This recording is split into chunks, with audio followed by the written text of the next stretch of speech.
Thomas's frosty friend. The winter holiday season is a very busy time on the island of Sodor. Percy has more mail to deliver.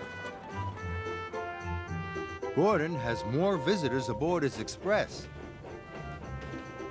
And Thomas has very important jobs to do.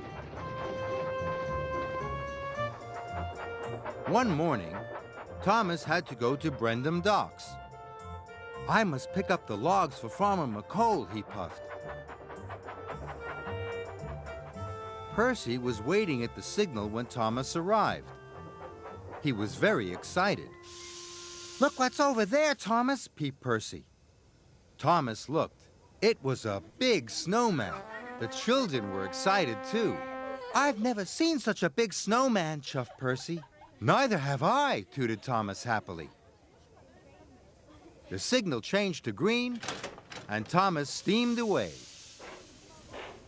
Suddenly, a strong gust of wind lifted the snowman off the ground, away from the children. The snowman was a snowman balloon. Thomas didn't see the guide ropes catch on his buffers and get caught there. And he didn't know the balloon was now following him. Thomas stopped at the level crossing. Suddenly, the children's snowman was there in front of him. Thomas was surprised. He didn't know a snowman could dance in the air. "What are you doing here, Mr. Snowman?" cried Thomas. Mr. Snowman said nothing. "You must go back to the children," tooted Thomas. "They'll be very sad without you." The snowman blew away. Thomas was happy the snowman had gone. He raced away from the crossing. "If I puff past," chuffed Thomas, "Mr. Snowman will never be able to follow me."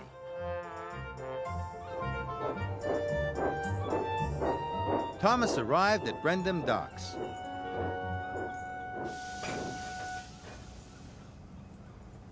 James was there delivering coal. "What are you doing with a snowman?" he snorted. "Oh no," tooted Thomas. Suddenly, the snowman danced in front of Thomas again. "Mr. Snowman, I told you to go back to the children. Why are you still following me?" Thomas steamed off as quickly as he could. He hoped the snowman wouldn't follow him. "Thomas," called James, "why do you have a giant balloon tied to your buffers?" But Thomas didn't hear him. Farmer McCole was waiting on the platform. Thomas wheeshed to a halt. "Thomas," he exclaimed, "what are you doing with that snowman?" "Oh no," tooted Thomas. Suddenly, the snowman danced in front of Thomas again. "Mr. Snowman, I told you to go back to the children. Why are you still following me?" Farmer McCole didn't understand. And Thomas didn't know how to tell Farmer McCole about his frosty friend. Thomas steamed off as quickly as he could. He hoped the snowman wouldn't follow him. "Thomas," called Farmer McCole, "why do you have a giant balloon tied to your buffers?" But Thomas didn't hear him.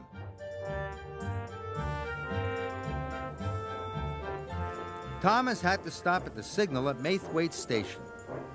Emily was picking up passengers. Emily could see the snowman bobbing about behind Thomas. "Thomas," laughed Emily, "what are you doing with that snowman?" "Oh no," tooted Thomas. Suddenly the snowman floated in front of Thomas again.